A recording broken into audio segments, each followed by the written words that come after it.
So hello friends, good morning. तुमचं सगळ्यांचं स्वागत आहे. तर फायनली मी आणि विपुल निघालो होतो इंटरव्ह्यूला जाण्यासाठी. मला बऱ्याच ठिकाणी अनेक अशी कामं होती, सो तिथे सुद्धा जायचं. तर मग मस्तपैकी ऊन लागत होतं. तर पिला गन्याचा ज्यूस म्हणजे उसाचा रस. त्याच्यानंतर आमचं कामसुद्धा झालं होतं. जिथे आम्ही गेलो होतो तिकडे पेट्रोल भरलं. त्याच्यानंतर पोचलो घरी. तर घरी लंचला बनवलेली सुके बोंबलाची भाजी, चपाती, डाळ. संध्याकाळी निघालो डीमार्टला जाण्यासाठी.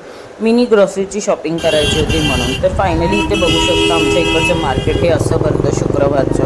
तर मार्केट भरलं होतं. तर मला वाटलं व्ह्यू घेऊन टाकावं म्हणून घेतला. असं असतं आमच्या इकडचं भाजी मार्केट. त्याच्यानंतर आम्ही पोचलो डीमार्टला. तर डीमार्टला अनेक अशी गर्दी होती. त्याच्यानंतर बरेचसे ऑफर्स अवेलेबल होते. इथे बघा क्युटी पाय माझा नवरासुद्धा आला होता माझ्यासोबत. त्याच्यानंतर फायनली बिल भरलं आणि आम्ही एक्झिट घेतली. तर मिनी ब्लॉग आवडला असेल तर लाईक करा आणि नक्कीच सबस्क्राईब करा. इन्स्टाला फॉलो करा. Bye. Have a good day.